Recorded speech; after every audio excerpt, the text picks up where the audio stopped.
கர்மா நீ என்னதான் பண்ணாலும் கர்மா இருந்துகிட்டு இருக்கோம், கழிச்சிட்டு இருக்கணும். இந்த பில்லி சூனியம் ஏவல் அப்படின்னா அவங்களுக்கு கண்ணில் தெரியப்படுத்துது இல்லை.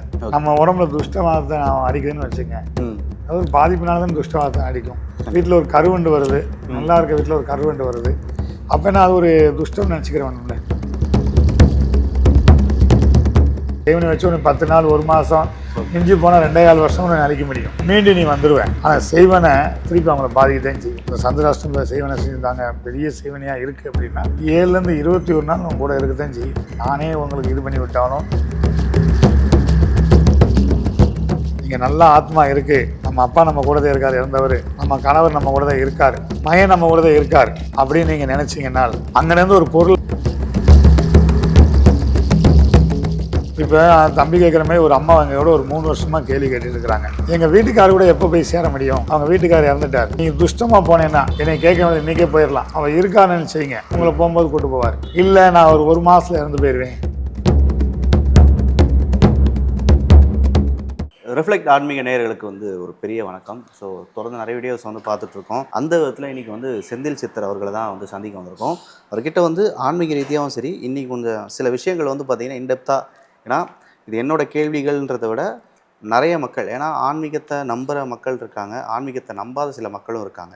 நம்பாத மக்களுக்கு பார்த்திங்கன்னா அவங்களுக்கு ஒரு செட் ஆஃப் கேள்விகள்லாம் இருக்கும். எனக்கு இந்த சந்தேகம் இருக்குது, அதனால் நான் இந்த விஷயத்தை நம்ப மாட்டேன், இதுக்கு எனக்கு ஒரு விளக்கம் கொடுங்கன்னு சொல்லிட்டு அவங்களுக்கு ஒரு விஷயம்லாம் இருக்கும். ஸோ அதை பற்றி தான் இன்றைக்கி அவர்கிட்ட நம்ம கேட்க போகிறோம். ஐயா வணக்கம். வணக்கம் ஐயா.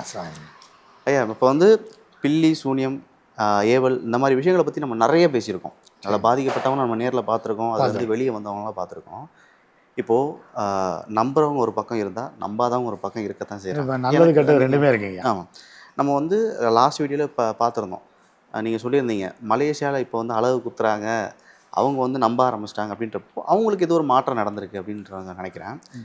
நான் எதுக்கு பில்லி சூனியத்தை நம்பணும், இது மனிதன்னா அவனுக்கு இயற்கையாக பிரச்சனை வரும், அதையே நீங்கள் பில்லி சூனியம் சொல்லிட்டு பிரிக்கிறீங்க அப்படின்ற மாதிரி சில ஒரு கட்டத்தில் சொல்ல ஆரம்பிக்கிறாங்க. அதை பற்றி உங்கள் கருத்து என்னையா? ஏன் நல்லது இருக்கும் கெட்டது இருக்கும்.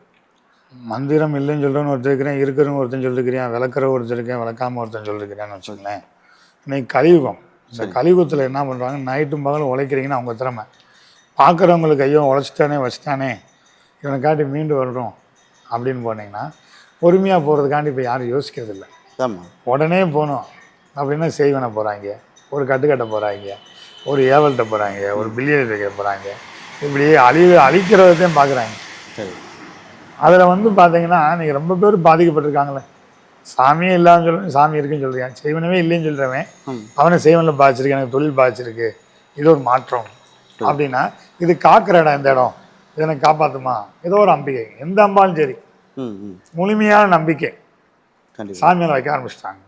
காப்பாற்றுவாங்க, அது ஆள் பண்ணாலும் சரி மனுஷன் பண்ணாலும் சரி, ஒன்னால் காப்பாற்ற முடியாது, என் சாமி காப்பாற்ற முடியாது, என் காளி காப்பாற்ற முடியாது அப்படின்னு போய் இப்போ ரொம்ப பேர் பலன் அணிஞ்சுக்கிட்டு இருக்கிறாங்க. கண்டிப்பாக கண்டிப்பாக. ஸோ அந்த விதத்துலேயும் இருக்கவங்க இருக்கிறாங்க. என்னென்னா அவங்க சொல்கிறது என்னென்னா, மனுஷனுக்கு ஒரு பிரச்சனை இயற்கையாக பிரச்சனை வரும் அப்படின்னா, நிறைய பேர் நீங்கள் சொல்லியிருந்தீங்க கர்மாங்கிறது பார்த்திங்கன்னா இயற்கையாகவும் கொடுக்கும், சில விஷயங்களை கண்டிப்பாக கொடுக்கும் அப்படின்றாங்க. அதை நீங்கள் கர்ம பிரச்சனைகளை பார்த்திங்கன்னா பில்லி சூனியம் ஏன் நீங்கள் மாற்றுறீங்க அப்படின்னு சொல்லிட்டு. அது வேற, கர்மா வேறையா பில்லி சூனியம் வேற. நம்ம சொல்லிடுவோம், நல்லா கேட்டுக்கோ. கர்மா நீ என்னதான் பண்ணாலும் கர்மா இருந்துகிட்டு இருக்கோம், கழிச்சிட்டு இருக்கணும். இந்த பில்லி சூனியம் ஏவல் அப்படின்னா அவங்களுக்கு கண்ணில் தெரியப்படுத்துது இல்லை. கர்மா வேற பில்லி சூனியம் வேற, அதை இதே நீங்கள் போட்டு கன்ஃபியூஸ் பண்ணக்கூடாது. கண்டிப்பாக. இப்போ நம்மளுக்கு கெட்டது வச்சிட்டாங்கன்னா நம்ம உடம்புல துஷ்டவாதத்தை நல்லா செண்டு போட்டிருப்போம், நம்ம உடம்புல துஷ்டவாதத்தை அடிக்குதுன்னு வச்சுங்க, அது ஒரு பாதிப்புனால தான் துஷ்டவாதத்தை அடிக்கும். வீட்டில் ஒரு கருவண்டு வருது, நல்லா இருக்க வீட்டில் ஒரு கருவண்டு வருது, அப்போ நான் அது ஒரு துஷ்டம் நினச்சிக்கிறேன்ல, அறிகுறியா இல்லையா? இல்லை இப்போது அதையும் நிறைய பேர் சொல்கிறாங்க, வீட்டுக்குள்ளே ஜீவராசிகள் வர்றது, பூச்சி இந்த மாதிரி விஷயங்கள்லாம் வர்றது, அது ஒரு காரணமெல்லாம் அது நார்மலாக வருது. இப்போ பூனை வந்தாலோ ஆமை வந்தாலோ இல்லை பல்லி மேலே விழுந்தாலோ இதுக்கெல்லாம் ஒரு அர்த்தம் இருக்குது, அதுக்கு பின்னாடி ஒரு சாஸ்திரம் இருக்குன்ற மாதிரிலாம் சொல்கிறப்போ அவங்களும் அதே கேள்வியை தான் வைக்கிறாங்க. இதுக்கெல்லாம் ஏன் நீங்கள் ஒரு மேற்கோள் காட்டுறீங்க, இதெல்லாம் சாதாரண நடக்கிறது தானே அப்படின்னு சொல்லிட்டு. ஆமை இல்லை, ஒரு ஜீவராசியை பற்றி சொல்கிறோம், ஆமையை பற்றி பேசுகிறோம், ஆமை பூண்டு அமைந்து பூண்டு அப்படின்லாம் இல்லை, அதுவே தப்பாக மொழி பயன்படுத்தி வச்சுக்கிறாங்க. இன்றைக்கி ஆமை பார்த்தீங்கன்னா திசை காட்டி, யாருக்காவது தெரியுமா? ஆமை ஒரு திசை காட்டி. தண்ணிக்குள்ளே போய் கடலுக்குள்ளே போய் எங்கேயும் போய் இல்லைங்க, ஒரு ஆமையை பிடிச்சி போய் தண்ணிக்குள்ளே போட்டோன்னா கரை இருக்க தேடி போவோம், நம்மளுக்கு கரை தெரியாது. ஆமை ஒரு திசை காட்டி. ஆமை வந்து ஒரு பொக்கிஷமான ஒரு கரை எங்கே இருக்கா கரையை தேடிடும். கண்டிப்பாக கரையை தேடி நம்மளால் கண்டுபிடிக்க முடியல. நம்ம கோயில் போய் பார்க்குறோம் வைக்கிறோம். ஆமாம். அது நம்மளை காட்டி 2 ஜீவன் தானே. ஆமாம். அது கரையில் கிடக்குன்னு ஒரு நம்பிக்கை வச்சுருக்குல்ல, கரை இருக்குன்னு நம்பிக்கை வச்சுக்கல. அதுக்கு எல்லாம் இயற்கையாகவே அதுக்கு ஒரு சக்தி இருக்கா இல்லையா இருக்குது அப்படின்னா அது மாதிரி ஒரு சக்தி. அதே மாதிரி பூனை அப்படின்னா பில்லின்னு சொல்லுவாங்க ஹிந்தியில். அது வந்து பார்த்தீங்கன்னா பூனை வந்து கெட்ட விஷயம்லாம் கிடையாதுங்க, நல்ல விஷயம். சீதாதேவிக்கு பாதுகாப்பான விஷயம், பெண்களுக்கு பாதுகாப்பான பூனை. தூய்மையானதெல்லாம் சொல்லுவாங்க. பூனை ரொம்ப ரொம்ப இதை காட்டி இன்னொரு விஷயம் என்னன்னாங்க, பூனைனால நல்ல விஷயம் ரொம்ப இருக்குது, கெட்ட விஷயத்தையும் சொல்லுவாங்க, நல்ல விஷயம் சொல்ல மாட்டாங்க. பூனை வளர்த்தா டிபி வரும்னு சொல்லுவாங்க, பூனை வளர்த்தா கருப்பு பூனை போச்சுன்னா குறுக்க போகுதுன்னு சொல்லுவாங்க. அது ராவணவே தப்பு பண்ணாமல் வச்சது பூனை மட்டும்தான். சீதாகிட்டேருந்து பாதுகாப்பாக வச்சுருந்தது. ஒரு எப்படி சொல்லுங்க, ராவணன்ட்டேருந்து பாதுகாத்ததே சீதையை பாதுகாத்தது பூனைதான். அப்படி ஒரு ஜீவ தப்பு பண்ண விடாது. அது நம்ம இப்போ நல்லா வளர்க்குறோம் செய்கிறோன்னா நம்மக்கிட்ட ஒரு பாதுகாப்பாக தானே இருக்குது. கண்டிப்பாக அதை போய் ஒரு தூக்கு போடுறாங்க, ஒரு பலியிட பண்ணுறாங்கண்ணே, அது கர்மா தானே, அது செய்வனை தானே. அப்படி வச்சு உன்னை அழிக்கலான்னா நீ 10 நாளைக்கு உன்னை அழிக்க முடியும். செய்வனை வச்சு உன்னை 10 நாள், 1 மாதம், மிஞ்சி போனால் 2.25 வருஷம் உன்னை அழிக்க முடியும். மீண்டும் நீ வந்துடுவேன். ஆனால் செய்வனை திருப்பி அவங்கள பாதிக்கத்தான் செய்யும். இப்போ உனக்கு செய்வனை எப்படி வைக்கிறாங்க, உனக்கு சாமி ஒத்தாசை இருக்குது, உன்னை எதுவுமே பண்ண முடியல, எதில் பண்ணால் நீ தப்பிச்சு போயிடுவேன். ஒரு பில்லியோ சூனியோ ஒரு வியாபாரம் வைக்கிற அந்த விஷயம் வைக்கிறாங்கன்னு. அதே இது உங்களுக்கு சந்திராஷ்டமம் வர அன்னைக்கு நல்லா கேட்டுங்க, உங்களை 2.25 வருஷம் பாதிக்கப்பட வைக்கணும், நாயா பேயா அலைவிடணும். ஓகே, அதுக்குன்னு குறிப்பிட்ட நாள் ஒன்று இருக்குது. ஆமாம், நாயா பேலையாலும் குறிப்பிட்ட நாள் அப்படின்னா நீங்கள் அந்த மாதிரி 1 வருஷம் 2.25 வருஷம் பாதிக்கப்பட்டீங்கன்னா எதுக்குன்னே தெரியாது நீங்கள் பாதிச்சது. அந்த காரணம் நீங்கள் தெரிஞ்சுக்கிட்டா நல்லா இருக்கும்ல. உங்களுக்கு சந்திராஷ்டமம் வர்ற அன்னைக்கு, உங்களுக்கு சந்திராஷ்டமம் நல்ல நாள் பார்த்தீங்கன்னா கெட்ட நாள்னுவாங்க, சாமியே ஒத்தாசை பண்ண நாள். அந்த அன்னைக்கு உங்கள் கூட இருக்கிறவங்க உங்கள் ராசி நட்சத்திரம் கேட்டு நீங்கள் கேட்டுன்னே சொல்லிடுவீங்க நல்லா இருக்கு நாள் அப்படின்னு சொல்லிடுவீங்க. அந்த சந்திராஷ்டமம் தானே பண்ணுன்னா நம்மளுக்கு 1.25 to 2.25 வருஷம் கஷ்டப்படணும். ஒரு நல்ல பற்றி ஒரு கோயில், காளி கோயில் போகிறாங்க, ஒரு யாக வளர்த்துறதுக்கு போகிறாங்க, ஒரு புண்ணிய ஸ்தலத்துக்கு போகிறாங்க, ஒரு திருவண்ணாமலைக்கு போகிறாங்க, ராமேஸ்வரம் போகிறாங்கன்னா அது ஒரு 3 மாதம் இருக்கும். கண்டிப்பாக அங்கே போனாங்கன்னா அங்கே யாரும் போவாங்களா? ராமேஸ்வரம் போயா உனக்கு பாவம் மிச்சம் பிறக்கும், உனக்கு செய்வனை கட்டுத்தருன்னா போக மாட்டாங்க. போங்க திருவண்ணாமலைக்கு போங்க, கிரிவலம் போங்க, பிச்சை எடுத்து போங்க, உண்டியில் சாத்திட்டு வாங்க, உடனே திருன்னா கேட்க மாட்டாங்க. இப்போ அது வந்து கலியுகத்தில் உடனே யார் தீர்ப்பா அப்படின்வாங்க. யாருக்குனாலும் அந்த சந்திராஷ்டமத்தில் செய்வனை செஞ்சுருந்தாங்க, பெரிய செய்வனையாக இருக்குது அப்படின்னா 7லேருந்து 21 நாள் உங்க கூட இருக்கத்தான் செய்யும். நானே உங்களுக்கு இது பண்ணி விட்டாலும், நானே மாற்றி கொடுத்தாலும் அது கண்டிப்பாக இருக்கும். 27 நாள் இருக்கும். 27 நாள் கழிச்சு மாறும். இப்போ இங்கே நாள்பட்ட செய்வனை அப்படி இப்படின்னு ரொம்ப பேரை கூப்பிட்டு வராங்க செய்கிறாங்க. அவங்ககிட்ட ஒரு கண்டிஷன் சொல்லிடுவேன், ஐயா ஒரு 27 நாளைக்கு நீ இப்படிதான் இருக்கணும், என் சொல்கிறபடி சொன்னேன் இருந்தேன்னா அந்த செய்வனை எடுத்து மாற்றி காட்டுறோம். ஆனால் 27 நாளைக்கு இருக்கிற மாதிரி சம்மதமாக சொல்லு அப்படின்னா இங்கே வா, இல்லைன்னு வர வேணான்னு சொல்லிட்டுருக்குறோம். ஏன்னா இன்றைக்கி நீங்கள் சொன்ன மாதிரி ரொம்ப பாதிக்கப்படவங்க ரொம்ப இருக்கிறாங்க செய்வனால, ஏவனால. தொழில் முடிஞ்சு ஒரு அரசனுக்கு தொழில் முடிஞ்சால் அவங்ககிட்ட ஏகப்பட்ட பாதிப்பு. அதேமாதிரி ஒரு அரசி, இன்றைக்கி பெண்களுக்கெல்லாம் சொல்கிறோம், செய்வனில் பாதிக்கப்பட்டு ரொம்ப துன்பப்படுறீங்கன்னா நல்லா காளியை வணங்க, யாகவேலில் வணங்க, நல்ல ஒரு எப்படி சொல்கிறதுங்க, நல்ல ஒரு புண்ணிய ஸ்தலம் போய் அங்கே போய் உட்காருங்க. உங்கள் நிறைகுறையெல்லாம் அங்கே இருக்கிற கல் தூணுங்கிட்ட சொல்லுங்கள், சிலைகிட்டெல்லாம் சொல்லுங்கள். அதெல்லாம் உங்களுக்கு வந்து ஒரு பெரிய வைப்ரேஷனை கொடுக்கும், ஒரு பொக்கிஷனை கொடுக்கும். கண்டிப்பாக. இப்போது இங்கே வந்து ஒரு மனுஷனுக்கு மிகப்பெரிய எதிரி அப்படின்றது மனுஷனுக்கு மனுஷன்தான் எதிரி அப்படின்ற மாதிரிலாம் சொல்கிறாங்க. ஏன்னா ஒரு மனுஷனுக்கு இன்னொரு மனுஷன்தான் வந்து சைவனையாக இருக்கட்டும், எந்த ஒரு விஷயத்தையும் வந்து ஏவி விட்டுறதும் சரி. இந்த குணத்தை பற்றி மனிதர்கள் வந்து இயற்கையாக இது மாதிரி தான் இருக்காங்களா, இல்லை காலப்போக்கில் மனுஷன் வந்து இந்த மாதிரி மாறிட்டாங்கன்னு நினைக்கிறீங்க? ஐயா, காலம் தோன்ற காலத்துலேருந்து நல்லது இருக்குது, கெட்டது இருக்குது. இன்னைக்கு மட்டும் இல்லை, சகனி காலத்துலேருந்து இருக்குது. இன்றைக்கி நம்ம தென்னாப்பிரிக்கா எடுத்துங்க, சவுத் ஆப்பிரிக்கா எடுத்து இது இருந்தோம், பல நாட்டுகள்லேயும் இந்த மாதிரி மாந்திரிக பிரச்சனை எல்லாத்துக்குமே இருக்குது, இல்லைன்னு சொல்லலை. இது எப்படின்னா நல்ல விஷயம் மாதிரி கெட்ட விஷயம் இருக்குது. எல்லாம் ஒரு கலை. மாயக்கலை 64 செக்ஸ் கலை மட்டும் நினச்சிக்கிறாங்க. அப்படி இல்லை, 8 ஒரு கலை.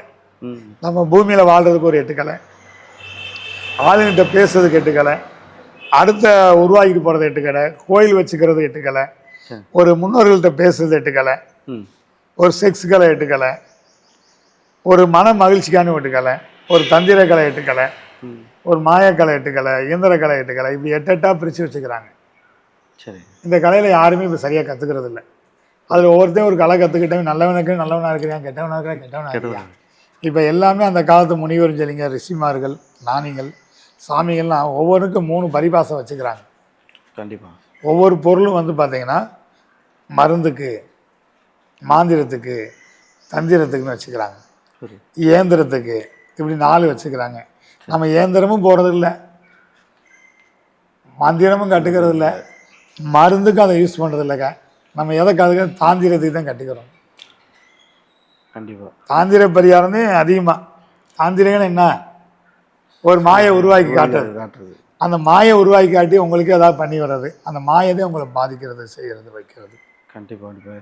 ஏன்னா இப்போ இந்த ரீசெண்ட் டைம்ஸில் இருக்கிற ஒரு பெரிய பிரச்சனையே வந்து பார்த்திங்கன்னா மக்களிடையே இந்த ஒரு பிரச்சனை. மக்களுக்கு மாய கதைங்க மாயில் உருவாக்கி வச்சுக்கிறாங்க.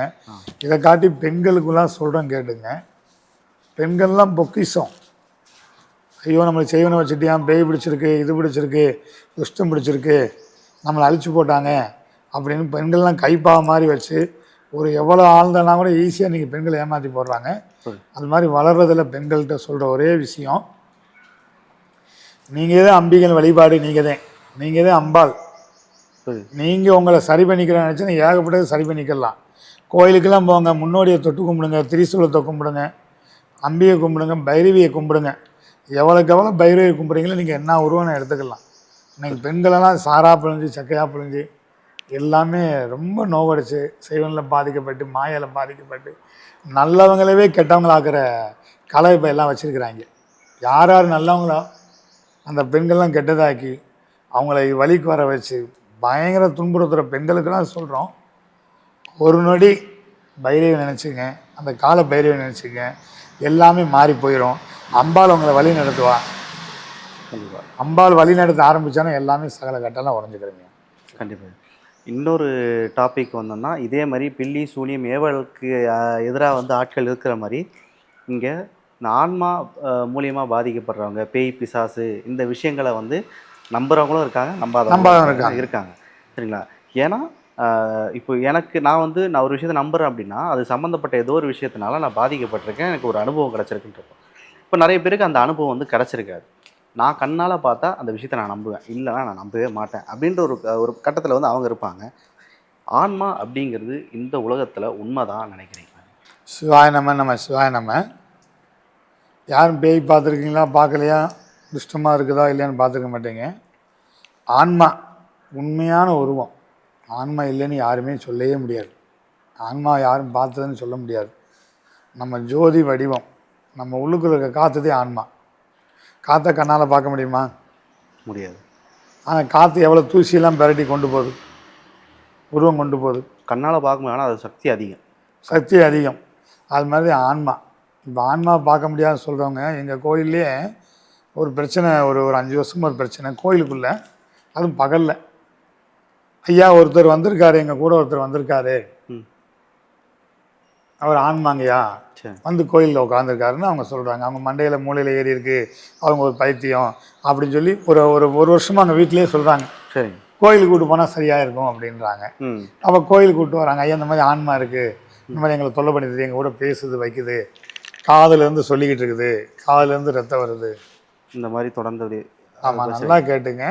ஆன்மா இல்லைன்னா நம்ம காதை குறைஞ்சாத்தே ரத்தம் வரும், காதை குறைஞ்சாத்தே ரத்தம் வரும். அப்போ காதை குறையாமல் ரத்தம் வருதுன்னா எப்படி இருக்கும்? ஏதோ ஒரு பிரச்சனை இருக்குன்னு தான் இருக்கும். ஏதோ ஒரு ஆன்மா இருக்குது, நல்ல ஆன்மாவோ கெட்ட ஆன்மா இருக்குது அப்படின்னா சரி அதை பார்க்கணும். சரி அப்படின்னு அவர் ஒரு நேரு எதிர்பார்ப்பு தான். ஆப்போசிட்டில் வரார், சொல்கிறாங்க செய்கிறாங்க, இதெல்லாம் ஒரு மாய பிராந்தி, அவங்க மாயக்குள்ள இருக்கிறாங்க, இது மாதிரி எங்கள் பொண்ணு இப்படி இருக்கிறாங்க அப்படின்னு சொல்கிறாங்க. அப்போ சொல்லிக்கிட்டு இருக்கும்போது அந்த அம்மா நிற்கிறாங்க, அவங்க வாராங்க, அதே மாதிரி அந்த இடத்துல நிற்கிறாங்க, இந்த இடத்துல நிற்குது அப்படி இடம் சொல்லி ஒரு அத்தி மரத்தை காட்டுறாங்க. அந்த அத்தி மரத்தில் அவங்க சொல்கிற நேரம் மேலேருந்து ஒரு நாகம் வந்து கீழே விழுது. அதெல்லாம் பார்க்கும்போது எப்படி இருக்குன்னு இல்லைங்க, இதே கோயிலில் நடந்ததுங்கய்யா. அந்த பொண்ணை சொல்கிறது யாரும் கேட்க மாட்டேன்றாங்க, அந்த பிள்ளை பைத்தியனே வச்சிடுறாங்க. அந்த பொண்ணு நல்லா படித்த பொண்ணு சொல்லுது, ஐயா நான் கையில் ஒரு குச்சி எடுத்து குத்துனாதே எனக்கு காதுக்குள்ளே குத்துனாதே ரத்தம் வரும், ஆனால் இப்போ ரத்தம் வருது, எதை நம்ப மாட்டேன்றாங்க, ஹாஸ்பிட்டலெல்லாம் போயிட்டோம் அப்படின்னு. சரி இப்போ என்ன பண்ணலாங்கயான்ட்டு, இப்போ என் கூட தான் ஏன் இருக்குது அப்படின்னு. சரி கூட இருந்தால் கொடுப்பா சாமி பண்ணலாம் அப்படின்னு இங்கே இருக்கிற கொடி மரத்தில் சாயம் போடுறோம், எல்லாம் பண்ணிக்கிட்டு இருக்கிறோம். ம் எல்லாம் செல்ஃபோனில் எடுத்து கையில் வைக்கிறாங்க. தீப ஒளி காட்டுறோம். ஒளி காட்டும் போது அங்கேருந்து ஒரு பாம்பு விழுது. நல்ல பாம்போ கெட்ட பாம்போ எந்த பாம்பு தெரியாது, ஆனால் பாம்பு கீழே விழுதுல. அப்போ ஆன்மா இருக்கா இல்லையா? அறிகுறி தான் அது. கண்டிப்பாக வந்து இங்கே ஒரு விஷயம் இருக்குன்றதுக்கான ஒரு ஏதோ ஒரு விதத்தில் ஒரு ஒரு அறிகுறி. விஷயம் சொல்கிறேன் கேட்டுங்க. உங்கள் அப்பா இருந்தாலும், தாத்தா இருந்தாலும், அம்மா இருந்தாலும், மனைவி இருந்தாலும், பிள்ளை இருந்தாலும், பையனாக இருந்தாலும், அவங்க நல்ல ஆத்மாவாக இருக்காங்க அப்படின்னு நினச்சா இரவில் கனவு காண வேண்டாம். ஒரு மனதார உட்காந்து ஒரு இடத்துல உட்காந்து இங்கே நல்ல ஆத்மா இருக்குது, நம்ம அப்பா நம்ம கூட தான் இருக்கார் இறந்தவர், நம்ம கணவர் நம்ம கூட தான் இருக்கார், நம்ம மகன் நம்ம கூட தான் இருக்கார் அப்படின்னு நீங்கள் நினச்சிங்கன்னால் அங்கேருந்து ஒரு பொருள் அசைச்சு காட்டும். அங்கேருந்து ஒரு பொருள் அசைச்சு காட்டும். அது நல்ல ஆத்மா. அதை நீங்கள் புரிஞ்சுக்கலாம்ல. ஏன் இல்லைன்னு நினைக்கிறீங்க, இருக்குன்னு நினைக்கல. அது துஷ்டாத்மா ஆகிற வரைக்கும் துஷ்டாத்மாவே ஆயிருந்தாலும் நம்ம வேண்டிக்கிட்டு அந்த அம்பாள் இருக்கும், அந்த ஆத்மா பேசும். இப்போ தம்பி கேட்குற மாதிரி ஒரு அம்மா அவங்களோட ஒரு 3 வருஷமாக கேள்வி கேட்டுட்டு இருக்கிறாங்க. நீ கேட்குற மாதிரி தான் கேள்வி கேட்குறாங்க. என்னன்ட்டு இதே மாதிரி தான் கேட்குறாங்க. இதை காட்டி மோசமாக கேட்குறாங்க. என் கூட பயணிச்சிட்டு இருக்கிறாங்க. அவங்க வீட்டுக்காரர் வந்து போயிட்டாரு, லாவணியான்னு சொல்லி அந்த அம்மா. சரிங்க. அந்த அம்மா வந்து எவ்வளோ படிச்சிருக்காங்க, வீட்டுக்காரர் எவ்வளோ கோயிலுக்கெல்லாம் வேலை செஞ்சிருக்காரு, வச்சிருக்காரு. சரிங்க. யாருக்கிட்ட கேட்காத கேள்வி என்கிட்ட கேட்டிருக்காங்க. இது வரைக்கும் நான் சொல்லலை, இப்போ சொல்கிறேன். எங்கள் வீட்டுக்காரர் கூட எப்போ போய் சேர முடியும்? அவர் எப்போ வந்து என்னைய கூட்டு போவாங்க? அவங்க வீட்டுக்காரர் இறந்துட்டார், எப்போ என்னைய கூட்டு போவார் அப்படின்னு கேட்குறாங்க. 1 வருஷம் 2 வருஷம் 2.5 வருஷமா என் கூட கேட்டுட்டு இருக்கிறாங்க. இதுக்கு என்ன பதில் சொல்லுவீங்க? இது ஒரு மாதிரி ஹைப்போத்திக்கலான கொஸ்டின். எப்படி ஆன்சர் பண்ணுறது என்கிட்டலாம் கேட்டேன். இல்லைங்கய்யா, நம்ம கேட்குறது எங்கள் வீட்டுக்காரோட போனோம், இயற்கை மன்னந்தையும் போனோம். எங்கள் வீட்டுக்காரு அப்போ சொல்கிறேன், எங்கள் வீட்டுக்காரர் போவோம், எப்போ கூட்டுக்கிறாரு, நான் எப்போ போவேன்னு கேட்குறாங்க. வாழை கேட்கல, சாவம் கேட்குறாங்க. இப்போ அவங்களுக்கு ஒரு பதில் சொன்னோம். அம்மா அவங்க வீட்டுக்கார் கோயில் கட்டியிருக்காரு, கோயில் புண்ணியம் இருக்காரு, செஞ்சுருக்காரு. நீங்கள் துஷ்டமாக போனேன்னா என்னை கேட்க வேண்டியது, இன்றைக்கே போயிடலாம், ஒரு தற்கொலை பண்ணிக்கலாம், ஒரு மண்டை குடிச்சிடலாம், எதுக்கு என்னை கேட்குறீங்க? ஆனால் உங்கள் வீட்டுக்கார் நல்ல ஆத்மாவாக வந்து உங்களை கூட்டு போனோம்னா சில காரியமெல்லாம் பண்ணுங்க. அவர் செய்த புண்ணியத்தை தொடங்க. அவர் இருக்கான்னு செய்யுங்க, உங்களை போகும்போது கூட்டு போவார். இல்லை நான் ஒரு மாதத்தில் இறந்து போயிடுவேன், ஒரு 3 மாதத்தில் இறந்து போயிடுவேன், வாழ போகிறேன்னு உதவி பண்ணுங்க, செய்கிறோம். இல்லை உங்கள் வீட்டுக்காரில் நல்லபடியாக வீட்டுக்காரர் இயற்கை மறந்தே உங்களை கூட்டு போகணும்னு சொல்லுங்கள், சில விஷயம் பண்ணித்தரோம். இயற்கை மறந்தே ஆகணும் அப்படின்னாங்க. இப்போ அந்த அம்மா 2 வருஷமாக இருக்கிறாங்க. பேர் லாவணியா. புரியுது புரியுது. ஆனால் தன் கணவர் செஞ்ச பணிகளை வந்து தொடர்ந்துக்கிட்டு இருக்கிறாங்க. இப்போ போயிருந்தா தொடர்ந்துருக்க முடியுமா? இது அவர் விட்டு போன, நம்ம உயிரோடு இருக்கோம்னா அதுக்கு ஒரு காரணமும் ஒரு பர்பஸும் வந்து பார்த்தீங்கன்னா இருந்துக்கிட்டே இருக்கு. அவர் இல்லைனா கூட அவரோட நோக்கமானது வந்து இன்னும் அந்த அம்மாக்காட்ட ஒரு இதை புரிய வச்சோம். அம்மா அவர் விட்டுட்டு போன காரணமே அவர் உங்களுக்கு வரதை அவர் எடுத்துகிட்டு போயிட்டார்.